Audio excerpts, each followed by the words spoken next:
Hello बच्चों। कैसे हो आप सभी? उम्मीद करता हूँ मेरे प्यारे बच्चे एकदम बढ़िया होंगे और अच्छे से पढ़ाई लिखाई कर रहे होंगे। तो मेरे प्यारे बच्चों, अपने फिजिक्स हैंडआउट के सॉल्यूशन वीडियो में फिर से आपका स्वागत है। तो आज की क्लास में हम लोग अपने चौथे चैप्टर यानी कि मूविंग चार्जेस एंड मैग्नेटिज्म के सभी हैंडआउट क्वेश्चन का मेरे प्यारे बच्चों सॉल्यूशन करेंगे। ठीक है।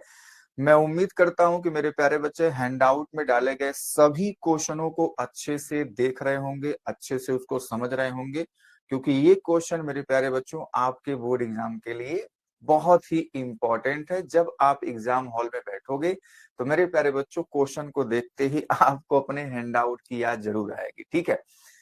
तो प्लीज उन सभी क्वेश्चनों को ही आपको अच्छे से तैयार करना है, पढ़ना है। सारे क्वेश्चन मेरे प्यारे बच्चों एग्जाम में यहीं से आने वाले हैं। ठीक है। तो चलिए स्टार्ट करते हैं बच्चों चौथे चैप्टर की कहानी। अभी तक हमने 3 चैप्टर फिनिश कर दिया है। ठीक है बेटा। और मैं उम्मीद करता हूं कि हर एक चैप्टर का आप लोग सॉल्यूशन वीडियो जरूर देख रहे होंगे। ठीक है। और जो भी आपका डाउट होगा उससे आपका डाउट क्लियर हो रहा होगा। तो चलिए स्टार्ट करते हैं बेटा। ये इस चैप्टर का लेक्चर नंबर 1 है।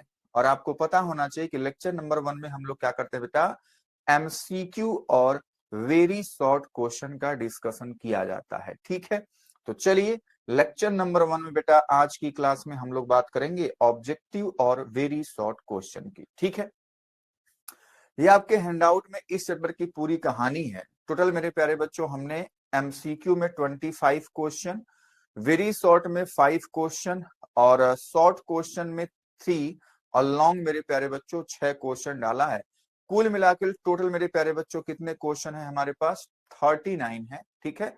जिनका सॉल्विंग टाइम बेटा 90 मिनट्स और लर्निंग टाइम हमारे पास क्या है? 130 मिनट। ठीक है बेटा।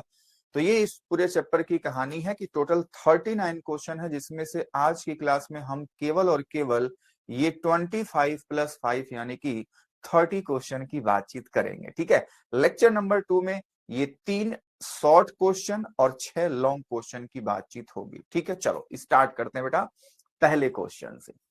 पहला क्वेश्चन मेरे प्यारे बच्चों इसी साल यानी कि 2025 में ही पूछा गया सवाल है। ठीक है।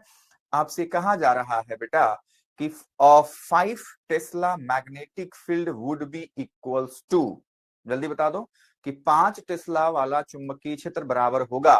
तो मेरे प्यारे बच्चों आप ऑप्शन में देख रहे हैं कि यहाँ पे क्या हो रहा है बेटा आपको देखना है कि जो मात्रक है, यूनिट है, उनका कन्वर्जन यहाँ पे दिखाया जा रहा है। बात समझ में आई? कि यानी कि 5 टेस्ला को आप वेबर पर मीटर स्क्वायर लिख सकते हो, या 5 × 10⁵ लिख सकते हो, या 5 × 10⁻²⁵ लिख सकते हो, या किस तरीके से आप लोग लिख सकते हैं, ये कहानी है। ठीक है बेटा। देख, तो मेरे प्यारे बच्चों बात क्या है ध्यान से समझने का प्रयास करना। जैसे मान लो आपको पता है कि मैग्नेटिक फ्लक्स यानी कि चुंबकीय फ्लक्स बेटा होता था फाई बी बराबर B × A के बराबर। ठीक है। आपको पता है बेटा कि फ्लक्स का जो मात्रक होता है, यूनिट होता है, वो होता है बेटा वेबर। ठीक है। और इसका मात्रक यानी कि चुंबकीय क्षेत्र यानी कि मैग्नेटिक फील्ड का मात्रक होता है टेस्ला, और ये बेटा होता है मीटर स्क्वायर। यानी कि वेबर का टेस्ला और मीटर मीटर में ये बच्चे रिलेशन हमारे पास सामने दिख रहा है। सिंपल सी बात ये है। बात समझ में आई? तो अगर हमारे पास एक नंबर है 5 टेस्ला, उसको बेटा वेबर मीटर में निकालना है तो टेस्ला किसके बराबर होगा? इस वाले लाइन से आपको दिख रहा है कि टेस्ला हो जाएगा वेबर पर मीटर स्क्वायर के बराबर। तो यानी कि अगर 5 टेस्ला लिखूंगा तो हो जाएगा 5 वेबर पर मीटर स्क्वायर के। तो मेरे प्यारे बच्चों इस तरीके से आंसर ए अपना बिल्कुल सही हो जाएगा। क्या इतनी बात मेरे प्यारे बच्चे समझ पाए? बस क्या था, यूनिट कन्वर्जन था। इस क्वेश्चन को आप ऐसे समझ सकते हैं। क्वेश्चन नंबर बेटा 2 की बात करते हैं। ठीक है। और uniform magnetic field is produced, एक समान चुंबकीय क्षेत्र कैसे उत्पन्न किया? जैसे मान लो अगर क्वेश्चन बड़ा है ना तो बच्चे नेक्स्ट स्लाइड पे इसका हिंदी भी लिखा हुआ है। ठीक है। तो आप लोग हिंदी से पढ़ सकते हो जिनको हिंदी में आता है चीजें, और या तो आप लोग इंग्लिश से ही समझ सकते हो, कोई दिक्कत वाली बातचीत नहीं है। ठीक है बेटा। चलिए तो कह रहा है कि यूनिफॉर्म मैग्नेटिक फील्ड कैसे प्रोड्यूस किया जा सकता है। तो मेरे प्यारे बच्चों याद करो, हमने कहा था सोलेनोइड, यहाँ पे डी ऑप्शन करेक्ट हो जाएगा। इनसाइड करंट कैरिंग सोलेनोइड क्या होता है, मैग्नेटिक फील्ड यूनिफॉर्म होता है, इस बात को हमने आपको बताया था। और फॉर्मूला होता है B equals to mu naught n I के बराबर। ठीक है बेटा, तो इसका आंसर बेटा क्या है, डी है, धारावाही परिनालिका के अंदर। चलो नेक्स्ट क्वेश्चन की तरफ बढ़ते हैं। Question number 3, two long parallel wires each carrying current if 1 ampere in the same direction are placed 1 meter apart। ठीक है बेटा, the force of attraction between them per unit length। तो मेरे प्यारे बच्चों सीधा सीधा इसका हमारे पास वैल्यू होता है 2 इंटू 10⁻⁻�7। ठीक है, इसका ए ऑप्शन करेक्ट हो जाएगा। कैसे आप करते हैं आ जाओ मैं आपको बता देता हूं। बेटा जी आपको एक फॉर्मूला पता होगा दो पैरेलल वायर वाला। ठीक है, तो पैरेलल वाला फॉर्मूला क्या होता था बच्चों, होता था हमारे पास F by L is equals to mu naught I1 I2 by 2 pi D, यही तो होता था। ठीक है बेटा, अब मेरे प्यारे बच्चों कह रहा है कि फोर्स पर यूनिट लेंथ, तो यहाँ पे तो चलो ठीक है, सारी बातें सही हैं। F बाई एल ही हमको कैलकुलेट करना है। म्यू नॉट की वैल्यू क्या होती है, 4 पाई इंटू 10⁻⁻7 होता है। I1 I2 की वैल्यू 1 दिया है तो 1 1 हो गया। ये 2 पाई होगा, डी की वैल्यू भी शायद 1 ही दिया है, 1 मीटर अपार्ट, तो यहाँ पे 1 हो गया। तो मेरे प्यारे बच्चों आप देख पा रहे कि 2 पाई से 4 पाई को काट दोगे 2 बार में जाएगा, तो इस तरीके से आपको आ गया कि F बाई एल हमारे पास हो जाएगा 2 इंटू 10⁻⁻7। क्या इतनी बात समझ में आ रही है? तो ये हमारे पास यही वैल्यू है, ऑप्शन ए अपना करेक्ट आंसर होगा। क्या इतनी बातें मेरे प्यारे बच्चों को समझ में आ गई? जल्दी से बता दो, जल्दी से बेटा बता दो, क्या यहां तक की कहानी सबको समझ में आ रही है ना? चलिए नेक्स्ट क्वेश्चन पे चलते हैं। इसका हिंदी में हमारे पास ये है और आंसर ए हो जाएगा। चलो क्वेश्चन नंबर 4 की बात करते हैं। The magnetic force F on a current carrying conductor of a length small l in an external magnetic field B is। तो मेरे प्यारे बच्चों कोई अगर मैग्नेटिक फील्ड में एक करंट कैरिंग वायर रखा गया है जिसमें करंट आई फ्लो हो रहा है, जिसका लेंथ l है, तो मेरे प्यारे बच्चों उसमें क्या हो जाएगा हमारे पास, जो फोर्स एक्सपीरियंस होगा वो कितना होगा बेटा, वो हो जाएगा F is equals to I L B sine theta. ये हमारे पास फॉर्मूला होता है। अगर हम इसको वेक्टर फॉर्म में लिखते हैं तो वो हो जाता है बेटा आई एल क्रॉस बी का। ठीक है, तो एक बार देख लीजिए, हमको यही दिख रहा है, option C is the correct answer, I L cross B. ठीक है बच्चे, तो इसका आंसर क्या है, सी है।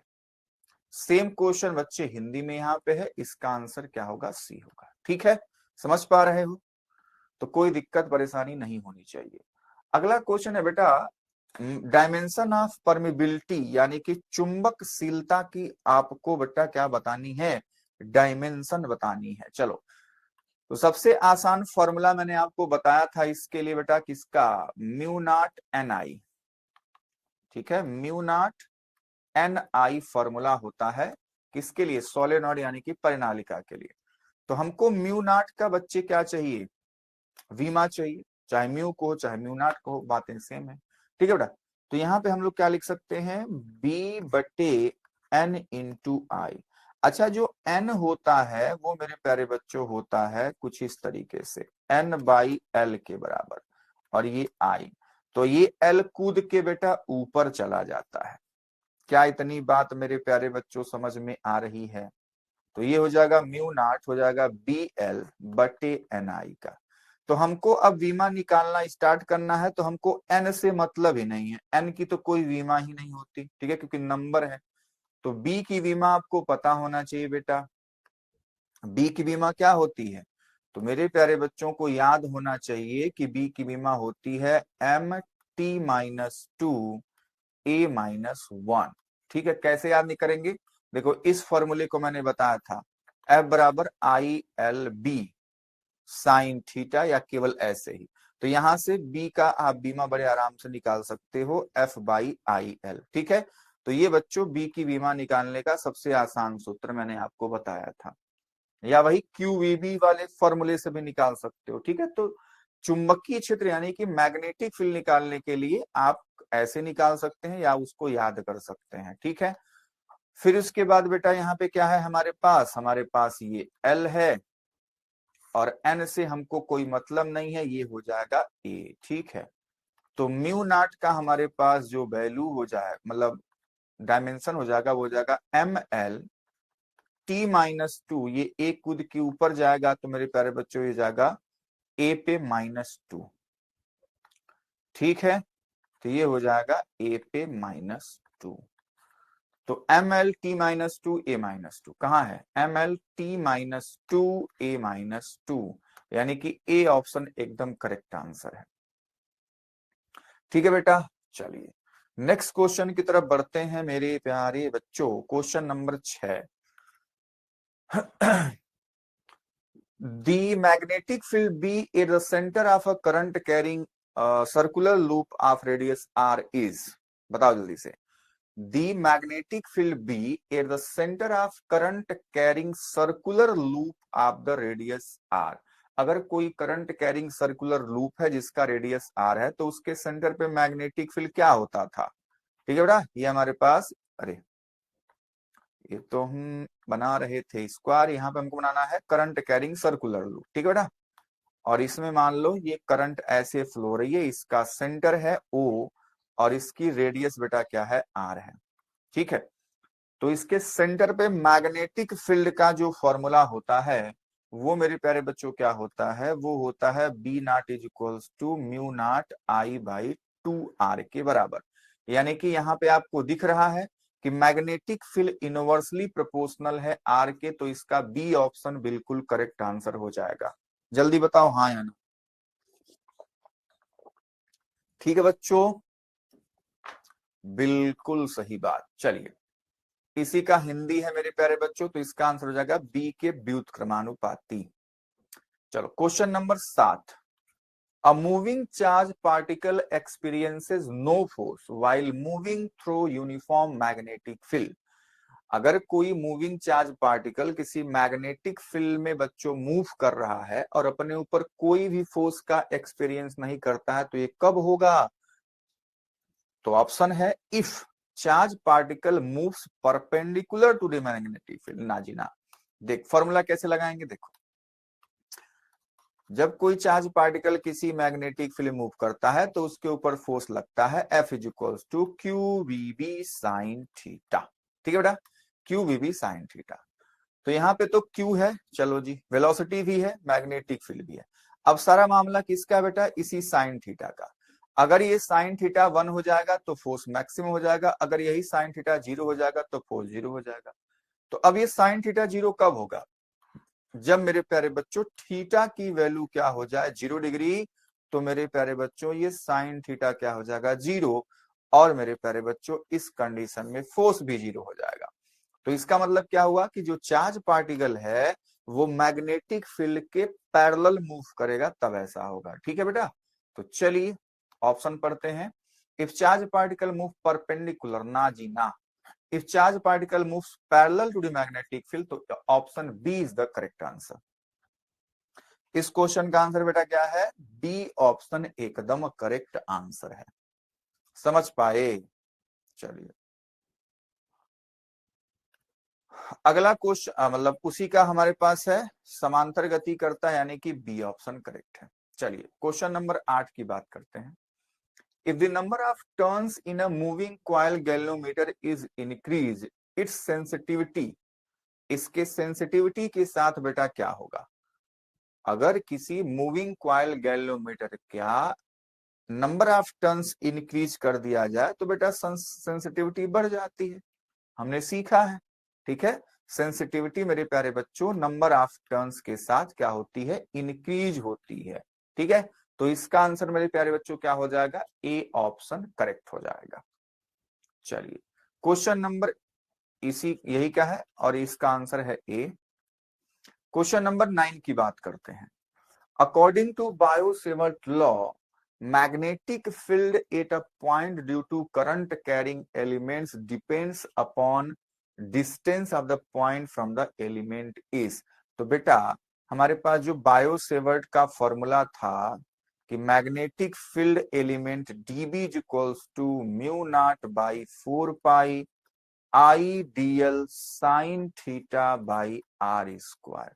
ठीक है बेटा, तो यहाँ पे आपको दिख रहा है कि मेरे प्यारे बच्चों जो मैग्नेटिक फील्ड है 1/r² के है। तो इसका आंसर क्या हो जाएगा मेरे प्यारे बच्चों? डी ऑप्शन करेक्ट हो जाएगा। क्या इतनी बातें समझ में आ रही हैं? ठीक है, चलिए क्वेश्चन नंबर बच्चे यही वाला है, इसका आंसर डी है। आपको ये बातें पता चल गई। चलिए क्वेश्चन नंबर 10 की बात करते हैं। लॉरेंस फोर्स का फॉर्मूला क्या होता है, उसका एक्सप्रेशन क्या होता है? तो लॉरेंस फोर्स क्या होता है बच्चों? लॉरेंस फोर्स होता है कि ऐसा जगह, ऐसी स्पेस जहां पे इलेक्ट्रिक फील्ड भी हो और मैग्नेटिक फील्ड भी हो और कोई चार्ज पार्टिकल मूव कर रहा हो, तो उस चार्ज पार्टिकल पर बेटा due to electric field, due to magnetic field, दोनों के कारण फोर्स लगता है। तो हमारे पास F हो जाता है Fe प्लस Fm के बराबर। टोटल F है नेट F, ठीक है, और Fe क्या है? इलेक्ट्रिक फोर्स, और Fm क्या है? Magnetic force. तो जो लॉरेंस फोर्स का एक्सप्रेशन बनेगा वो क्या बन जाएगा? Fe होता है Q इंटू E का, और ये होता है मेरे प्यारे बच्चों Q, अगर मान लो मैं वेक्टर फॉर्म में लिख दूं ऐसे, ठीक है, सीधा सीधा वेक्टर फॉर्म में लिखो Q V क्रॉस B। ठीक है, तो यहां से अगर मैं वेक्टर फॉर्म लिखूंगा तो Q कॉमन आ जाएगा और E अंदर रहेगा, प्लस ब्रैकेट में V क्रॉस B हो जाएगा। बात समझ में आई? तो ये हमारे पास बेटा QE plus V cross B यानी कि C ऑप्शन करेक्ट है। आप सोचेंगे कि उसके ऊपर बच्चे एरो क्यों नहीं है? तो मेरे प्यारे बच्चों एनसीईआरटी का भी कभी कभी तरीका होता है कि एरो ना बना करके उसको बस बोल्ड कर दो। ठीक है, अगर बोल्ड है तो वो वेक्टर है, अगर बोल्ड नहीं है तो वो वेक्टर नहीं है। तो इसका आंसर सी हो जाएगा। ठीक है बच्चे, चलिए क्वेश्चन नंबर 11 की बात करते हैं। अ करंट कैरिंग वायर प्रोड्यूसेस, कोई करंट कैरिंग वायर है तो मेरे प्यारे बच्चों वो क्या प्रोड्यूस करता है? Only magnetic field. ठीक है बेटा, क्या होगा? ओनली मैग्नेटिक फील्ड हमारे लिए करेक्ट आंसर होना चाहिए। बी ऑप्शन करेक्ट है। ठीक है बेटा, question number 12, magnetic field is not produced by, पहला option a charge in uniform motion, produce करेगा जी।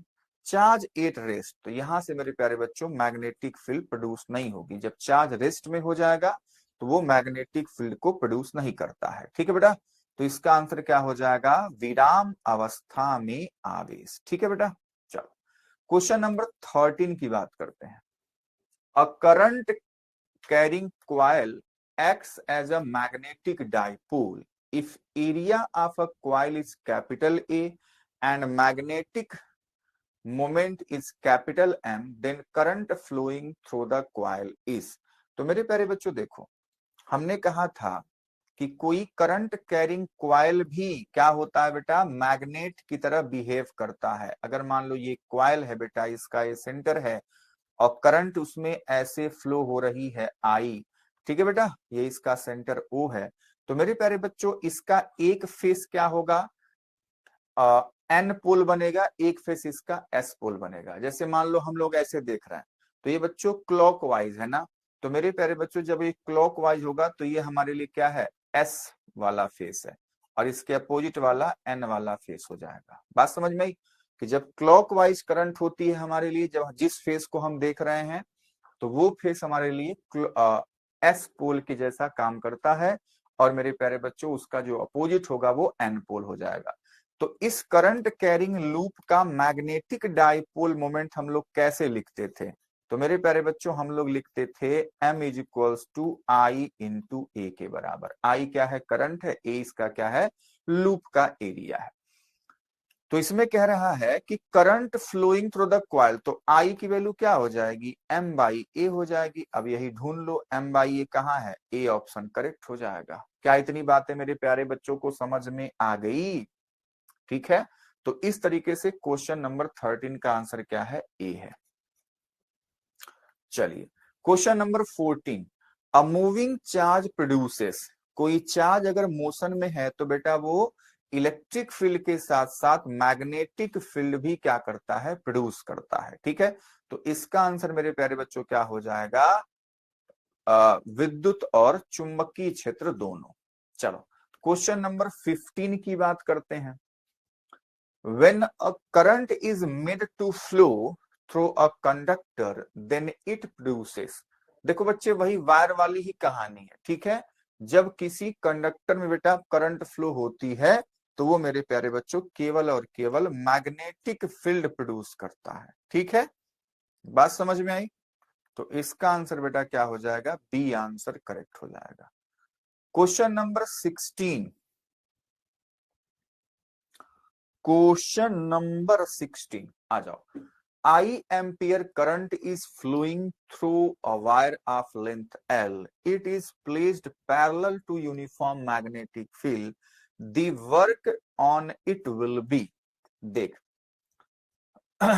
अगर I ampere current is flowing through the wire of length L, it is placed parallel to uniform magnetic field। जैसे मान लो हमारे पास magnetic field बेटा इस direction में है, मान लिया। ठीक है, ये मैग्नेटिक फील्ड का डायरेक्शन है, और एक हमारे पास वायर है बेटा, वायर को भी इसी के पैरेलल रखा गया है और उसमें करंट बेटा कितनी फ्लो हो रही है, आई। ठीक है बेटा, ये कहानी कह रहा है, यानी कि थीटा क्या है, इन दोनों में 0 डिग्री है। तो मेरे पास कह रहा है कि work done on it will B, तो मेरे प्यारे बच्चों सबसे पहले फोर्स देख लो। तो फोर्स यहाँ पे 0 दिख रहा है क्योंकि हमारे पास फॉर्मूला होता है F is equals to I L B sine theta, कि मतलब मैग्नेटिक फील्ड में अगर कोई करंट कैरिंग वायर रखा जाएगा, कोई कंडक्टर रखा जाएगा, तो ड्यू टू मैग्नेटिक फील्ड इतना फोर्स अप्लाई होता है। तो अगर थीटा 0 है तो मेरे प्यारे बच्चों फोर्स भी 0 हो जाएगा, क्योंकि साइन थीटा क्या हो जाएगा, साइन 0 डिग्री की वैल्यू बेटा क्या होती है, 0। तो इसलिए हमारे पास फोर्स 0, और जब फोर्स 0 हो जाएगा तो मेरे प्यारे बच्चों वर्क डन क्या है, 0 है। क्या इतनी बात मेरे प्यारे बच्चों को समझ में आ गया? ठीक है, अच्छी बात है। चलो क्वेश्चन नंबर 16 की बात खत्म हुई, आंसर है हमारे पास शून्य। Question number 17, in an electric circuit, किसी इलेक्ट्रिक सर्किट में ammeter is connected in series and voltmeter in parallel. बिल्कुल सही बात है तो, कि अमीटर को हम लोग सीरीज में कनेक्ट करते हैं और वोल्टमीटर को पैरेलल में। ऐसा क्यों है? क्योंकि सीरीज में करंट सेम रहती है हर एक एलिमेंट के थ्रू, और बच्चे पैरेलल में वोल्टेज क्या होता है, सेम होता है हर एक एलिमेंट के अक्रॉस। ठीक है बेटा, तो वोल्टमीटर से हम वोल्टेज मेजर करते हैं इसलिए उसको पैरेलल में कनेक्ट कर दिया जाता है, और अमीटर से हम लोग करंट मेजर करते हैं इसलिए उसको सीरीज में कनेक्ट कर दिया जाता है। ठीक है, तो इसका आंसर बेटा क्या हो जाएगा, ए ऑप्शन ही सही दिख रहा है, तो ए ऑप्शन हमारे लिए करेक्ट हो जाएगा। सिंपल सी बात है। ठीक है बेटा, आगे पढ़ने की जरूरत नहीं है क्योंकि एक ही ऑप्शन तो करेक्ट होगा ना बेटा। चलो question number 18, an alpha particle is moving parallel to magnetic field, the force acts on it will be. एक अल्फा पार्टिकल है बेटा, मान लो यहाँ पे अल्फा पार्टिकल है, यही अल्फा पार्टिकल है। ठीक है, ये अल्फा पार्टिकल है। अगर कोई अल्फा पार्टिकल बेटा क्या करता है, मैग्नेटिक फील्ड के पैरेलल मूव करता है, मैग्नेटिक फील्ड भी इसी डायरेक्शन में है और इसकी वेलोसिटी भी इसी डायरेक्शन में है। ठीक है बेटा, तो यहाँ पे आपको दिख गया दोनों पैरेलल हो जाएंगे, तो वेलोसिटी और मैग्नेटिक फील्ड के बीच का जो एंगल बनेगा वो 0 डिग्री बन जाएगा। बात समझ में आई? तो मेरे प्यारे बच्चों कह रहा है कि उस पर लगने वाला जो फोर्स होगा वो क्या होगा, तो हम जानते हैं कि एफ होता है Q V B sine theta, और ये थीटा क्या होता है, वेलोसिटी और मैग्नेटिक फील्ड के बीच का एंगल। तो मेरे प्यारे बच्चों ये क्या हो जाएगा, Q V B sine 0 degree. तो साइन 0 की वैल्यू अभी हम लोग सीख चुके, तो होता है कितना बेटा 0। तो सारी कहानी क्या हो जाएगी खत्म, यानी कि आंसर आ जाएगा बेटा 0, यानी कि डी ऑप्शन करेक्ट आंसर है। क्या इतनी बात मेरे प्यारे बच्चे समझ पाए? या सर बिल्कुल समझ पाए। चलो क्वेश्चन नंबर 19 की तरफ बढ़ते हैं बेटा। A charge particle is moving in a uniform magnetic field. It will experience maximum force. ठीक है, तो मान लो कोई चार्ज पार्टिकल है जिस पर चार्ज बेटा Q है, ठीक है, और वो v वेलोसिटी से मूव कर रहा है, मैग्नेटिक फील्ड बेटा B है, तो उस पर ड्यू टू मैग्नेटिक फील्ड कितना फोर्स एक्सपीरियंस होगा? वो होगा मेरे प्यारे बच्चों Q V B sine theta. अब बेटा देखो सभी लोग हैं, क्यू भी है, वी भी है, ये भी है, अब बचा कौन हमारे पास साइन थीटा। तो इसको मैक्सिमम कौन करेगा मेरे प्यारे बच्चों? उसको मैक्सिमम हम लोग यहां से कर सकते हैं कि वो अगर मैग्नेटिक फील्ड में परपेंडिकुलर मूव करेगा, क्योंकि साइन थीटा को क्या होना पड़ेगा बेटा 1, और ये साइन थीटा 1 कब होता है? Theta is equal to 90 degree पे। तो यानी कि जब वो मैग्नेटिक फील्ड के परपेंडिकुलर मूव करेगा तब बच्चा उस पर मैक्सिमम फोर्स एक्सपीरियंस होगा। तो कहा गया it will move perpendicular to magnetic field, यानी कि बी ऑप्शन मेरे प्यारे बच्चों बिल्कुल सही आंसर है।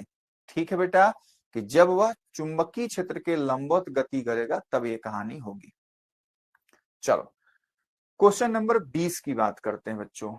The resistance of a galvanometer is Rg, resistance of ohmmeter is Ra, and that of voltmeter is RV. Which of the following statement is correct? तो मैंने अपने प्यारे बच्चों से कहा था कि आइडियल यानी कि आदर्श ओमीटर और आइडियल वोल्टमीटर यानी कि आदर्श वोल्टमीटर का आपको रेजिस्टेंस याद होना चाहिए। तो मेरे प्यारे बच्चों अगर हम ओमीटर की बात करें तो और आइडियल की बात करें तो आइडियल ओमीटर का रेजिस्टेंस क्या होता है बेटा 0, आइडियल वोल्टमीटर का रेजिस्टेंस क्या होता है बेटा इनफाइनाइट। तो मेरे प्यारे बच्चों को पता चल गया कि 3 लोग हैं ना, 3 लोग हैं, आर ए मतलब ओमीटर का रेजिस्टेंस, आरबी मतलब वोल्टमीटर का रेजिस्टेंस और आरजी मतलब गैल्वेनोमीटर का। तो सबसे कम किसका? हम लोग जान गए कि ये 0, इससे कम तो कुछ होगा नहीं। उसके बाद बस सबसे ज्यादा क्या है वोल्टमीटर का। तो ये दोनों बच्चे किनारे किनारे होंगे, बीच में बेटा कौन होगा? आरजी होगा। तो इस तरीके से आप जुगाड़ लगा सकते हैं कि आर ए के बाद आरजी उसके बाद आरवी, यानी कि सी ऑप्शन एकदम करेक्ट है। C option R A greater than RG greater than RV. ठीक है बेटा, सबसे बड़ा किसका होगा? आरवी का होगा, बीच में कौन होगा? आरजी होगा। क्या इतनी बातें समझ गए? हाँ सर समझ गए, बिल्कुल सही सर, अच्छी बात है। चलो नेक्स्ट क्वेश्चन, इसका आंसर ये सी है। Question number 21, magnetic effect of electric current was discovered by. तो मेरे प्यारे बच्चों इस चैप्टर में सबसे पहले हमने एक साइंटिस्ट का एक्सपेरिमेंट सीखा था जिसको हम कहते हैं ऑस्टेड का एक्सपेरिमेंट। ठीक है, तो इसका आंसर है बेटा बी। ठीक है, चलिए question number 22, a proton enters a uniform field of 5 Tesla with velocity 4 into 10 to the power 7 meter per second at right angles to the field. The magnetic force acting on the proton is charge of proton is this. तो मेरे प्यारे बच्चों देखो, हमको Q की value given है 1.6 into 10 to the power minus का 19 coulomb. हमको मैग्नेटिक फील्ड की वैल्यू गिवन है 5 टेस्ला, हमको वेलोसिटी की वैल्यू गिवन है 4 into 10 to the power 7 metre पर सेकेंड। हमको ये भी गिवन है कि कितना थीटा है, थीटा कह रहा है at right angle to the field, यानी कि theta is equals to 90 degree. ठीक है बेटा, सब कुछ हमको गिवन है, हमसे फोर्स पूछा जा रहा है। तो फोर्स का फॉर्मूला बेटा क्या होता है? Q V B sine theta. तो थीटा की जगह पे सीधा 90 रख लो। तो यहाँ पे एफ की वैल्यू, क्यू की वैल्यू क्या गिवन है 1.6 into 10 to the power minus का 19, वी की वैल्यू बेटा 4 into 10 to the power 7, B की वैल्यू 5 और साइन 90 की वैल्यू 1 हो जाती है। ठीक है बेटा, सबकी वैल्यू हमने पुट कर ली। और जब हम लोग न्यूमेरिकल टाइप के क्वेश्चन करते हैं, मैंने आपको बार बार बताया कि आप एक बार सबका यूनिट जरूर देख लो। तो यहाँ पे जो भी यूनिट था मेरे प्यारे बच्चों, सभी एसआई यूनिट में थे, तो कोई दिक्कत वाली बातचीत नहीं। ऐसा नहीं होना चाहिए कि कोई एमकेएस में हो, कोई सीजीएस में हो, अगर ऐसा होगा तो दिक्कत हो जाएगी। ठीक है, तो चलिए बस कैलकुलेशन बचा हुआ है। तो हमारे पास क्या हो जाएगा, देखो मैंने कहा है हमेशा आपको कैलकुलेशन करने के लिए नंबर एक साथ, यानी कि 1.6 इंटू 4 इंटू 5 एक साथ रख लिया, और पावर्स को एक साथ। तो 19 में से 7 को घटाएंगे तो -12 आ जाएगा। क्या इतनी बात मेरे प्यारे बच्चों को समझ में आ गई? आप कहेंगे हाँ सर। अब अगली बात मेरे प्यारे बच्चों क्या है, हमारे पास हो जाएगा ये क्या, 20। तो ऐसे कर लो, सॉरी 1.6 इंटू 20 इंटू 10⁻⁻12। ठीक है, ये 16 दूना 32 हो जाएगा मेरे प्यारे बच्चों। ठीक है, तो क्या आया, 10⁻12 कहीं नहीं है, नहीं है, तो इसको 11 बना लेते हैं ना बेटा। देख ऐसे कर सकते हैं, 1.6 इंटू 2 लिख लो, और इसका एक जीरो इसको भेज दो, तो 10⁻⁻11 हो जाएगा। अब ये हमारे पास आंसर आ जाएगा 3.2 इंटू 10⁻⁻11 न्यूटन। कहीं है? हाँ जी, 3.2। अच्छा देखो 3.2 एक ही जगह था, तो आप इसी से ही आंसर मार सकते थे। ठीक है, ज्यादा कैलकुलेशन करने की जरूरत ही नहीं थी, क्योंकि सामने वाला नंबर एकदम एग्जैक्ट मैच केवल एक ही कर रहा है। ठीक है, तो इसका आंसर बेटा क्या हो जाएगा, ए ऑप्शन करेक्ट हो जाएगा। क्वेश्चन नंबर 23 की बात कर लेते हैं। The magnetic field at a point at a distance r from the current carrying wire is proportional to। धारावाही तार से r दूरी पर स्थित किसी बिंदु पर चुंबकीय क्षेत्र समानुपाती होता है। मान लो एक कोई करंट कैरिंग वायर है, इसमें I करंट फ्लो रही है, मान लो यहाँ पे एक पॉइंट P है, यहां से इसका डिस्टेंस बेटा क्या है हमारे पास, मान लो स्मॉल r है। तो due to this state current carrying wire, मान लो ये इनफाइनाइट वाला वायर है, ठीक है बेटा, तो यहाँ पे हमारे पास magnetic field mu naught I/2πr।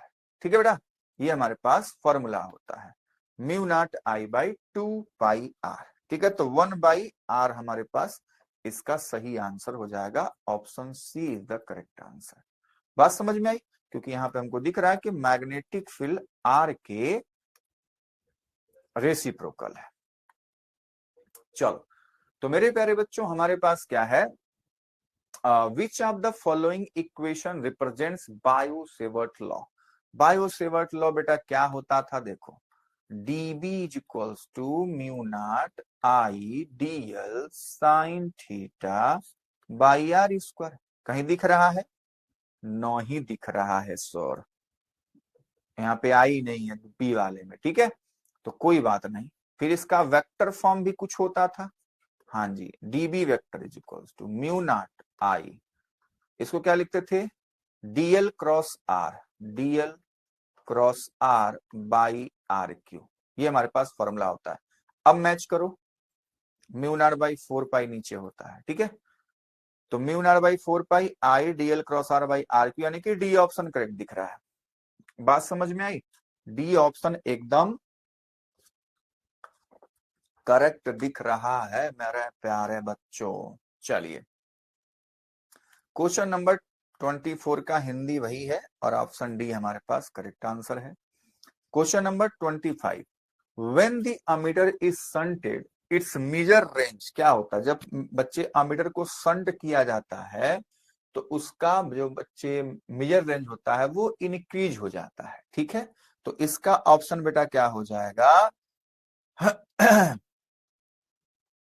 A option correct हो जाएगा। ठीक है, बढ़ता है। चलिए, तो अभी तक मेरे प्यारे बच्चों 25 क्वेश्चन आपके हैंडआउट में हमने एमसीक्यू रखा हुआ है। ठीक है, तो इन सभी एमसीक्यू को आपको अच्छे से पढ़ना है, सीखना है। ठीक है बेटा, अब नेक्स्ट जो हमारे पास है वो वीएसए क्वेश्चन है। 26 से जो भी हमारे पास 5 क्वेश्चन होंगे वो वीएसए होंगे। वेरी सॉरी, ये 2024 में पूछा गया सवाल है। क्या कह रहा है बेटा? क्वेश्चन कह रहा है right the relation for the force acting on a charge particle Q moving with velocity v in the presence of a magnetic field B। तो मेरे प्यारे बच्चों सीधा सीधा हमारे पास फॉर्मूला लिख लेंगे हम लोग, F is equal to Q V cross B. आपको पता होना चाहिए कि जो वीएसए क्वेश्चन आपसे पूछा जाता है बेटा वो भी 1 मार्क्स का ही होता है। तो उसका अधिक से अधिक जो आंसर आपको लिखना, अगर मान लो कोई डिफिनीशन पूछ दिया तो डिफिनीशन जितना बड़ा होता है उतना तो आपको लिखना ही है। बाकी मेरे प्यारे बच्चों उसका 1 लाइन या 1 वर्ड में ही आंसर आप लिखो, ठीक है बेटा। ज्यादा कहानी लिखने से कुछ होने वाला नहीं है, मिलेगा एक ही नंबर। चलो इसका हिंदी बच्चों वही सेम क्वेश्चन है, हमारे पास आंसर हो जाएगा F is equal to Q V cross B. Question number 27, at what angle should a proton move in a uniform magnetic field from the direction of field so that the proton continues to move its initial direction. मेरे प्यारे बच्चों कह रहा है question वो कौन सा angle है जिससे कि कोई प्रोटॉन यूनिफॉर्म मैग्नेटिक फील्ड में मूव करे और वो मेरे प्यारे बच्चों अपने डायरेक्शन में, जिस डायरेक्शन में भाग रहा था उसी डायरेक्शन में भागता रहे बिना किसी रुकावट के। बात समझ में आई? तो मेरे प्यारे बच्चों क्या होगा कि जब प्रोटॉन मेरे प्यारे बच्चों एकदम मैग्नेटिक फील्ड के पैरेलल मूव करेगा तो बच्चे कोई फोर्स एक्सपीरियंस ही नहीं करेगा, ठीक है। तो जब मैग्नेटिक फील्ड द्वारा उस पर कोई फोर्स नहीं अप्लाई किया जाएगा तब तो बच्चे एकदम सीधा फुर्र भागेगा, ठीक है। तो इसका आंसर क्या हो जाएगा बेटा? इसका आंसर क्या हो जाएगा? Theta is equal to 0 degree, मतलब पैरेलल मूव करना चाहिए। क्वेश्चन नंबर 27 इसी का हिंदी है बेटा, आप इसको देख सकते हैं। Question number 28, right the expression for Lawrence force. तो मेरे प्यारे बच्चों आप इसको ऐसे लिख सकते हैं सीधा सीधा, F is equal to Q E plus V cross B, ठीक है बेटा। तो जैसे जैसे हमने आंसर आपके लिए दिखाया है वही आंसर आपको लिखना है, वैसे ही लिखना है, ठीक है बेटा। मैं बार बार आपसे कहता हूं कि एग्जाम में मेरे प्यारे बच्चों आंसर राइटिंग बहुत ही इंपॉर्टेंट है आपके लिए। अगला क्वेश्चन बेटा हमारे पास क्या है? What is meant by magnetic field, give its SI units. Magnetic field क्या होता है, इसका एसआई यूनिट आप बता दीजिए। तो आप मैग्नेटिक फील्ड का बेटा डिफिनीशन लिख देंगे और उसका यूनिट लिख देंगे। तो the space around a magnet और a current carrying conductor in which its magnetic influence can be experience is called magnetic field. और इसका एसआई यूनिट बेटा क्या होता है? टेस्ला होता है, ठीक है। तो ये बातें आप लोग लिख देंगे, जिसका हिंदी में होगा हिंदी में लिखेगा, जिसका इंग्लिश मीडियम में होगा वो इंग्लिश मीडियम में लिख देगा। क्वेश्चन नंबर 30 और इस लेक्चर का ये लास्ट क्वेश्चन है, ठीक है बेटा, है ना। 30 क्वेश्चन ही तो था, बात समझ में आ रही है? तो मेरे प्यारे बच्चों क्वेश्चन कहा कि स्टेट एम्पियर्स सर्किटल लॉ, ठीक है, ये इंपॉर्टेंट है।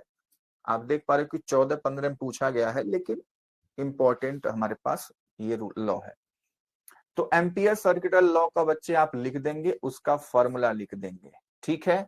The line integral of a magnetic field B around any close path in vacuum is equals to mu naught times the total current in close path. ये इसका law होता है और ये इसका फॉर्मूला होता है integration B dot D equals to mu naught I enclosed. इतना काम करेंगे एक ही नंबर तो लेना है ना, ठीक है बेटा। तो इतना ही काम में आपको एक नंबर मिल जाएगा। उसी प्रकार से जिसका हिंदी में होगा वो ऐसे लिख देगा, निर्वात में किसी बंद पथ के चारों ओर चुंबकीय क्षेत्र, अच्छा यहाँ पे 2 बार क्षेत्र है, इट्स माई मिस्टेक, इसको मिटा देते हैं, ठीक है। चुंबकीय क्षेत्र बी का रेखी समाकलन बंद लूप में कुल धारा आई का म्यू नॉट गुना होता है, यानी कि फॉर्मूला आपके पास है integration B dot D equals to mu naught I enclosed, ठीक है बेटा। तो इस तरीके से मेरे प्यारे बच्चों आपका इस चैप्टर का पहला लेक्चर, जिसमें हमने एमसीक्यू और बीएसए क्वेश्चन का आपके हैंडआउट के सभी प्रश्नों का अच्छे से सॉल्यूशन आपको बताया। ठीक है, उम्मीद करता हूं कि आप इस वीडियो को देख करके हैंडआउट के जितने भी प्रश्न हैं अपने इस चैप्टर के, अब किसी भी क्वेश्चन में आपको कोई भी डाउट नहीं होगा। ठीक है, तो इसी तरीके से मेरे प्यारे बच्चों आप अच्छे से पढ़ाई करते रहिए। हैंडआउट के सभी प्रश्नों को आपको अच्छे से मेरे प्यारे बच्चों रिवाइज करना है और खुद से करते रहना है, प्रैक्टिस करते रहना है, जो भी डेरिवेशन वगैरह है। ठीक है, तो मिलते हैं मेरे प्यारे बच्चों इसके नेक्स्ट वीडियो में, लेक्चर नंबर 2 में, जिसमें हम लोग बेटा इस चैप्टर के शॉर्ट क्वेश्चन और लॉन्ग क्वेश्चन का सॉल्यूशन देखेंगे। ठीक है बेटा, तो चलो बाय बाय, मिलते हैं मेरे प्यारे बच्चों नेक्स्ट लेक्चर में।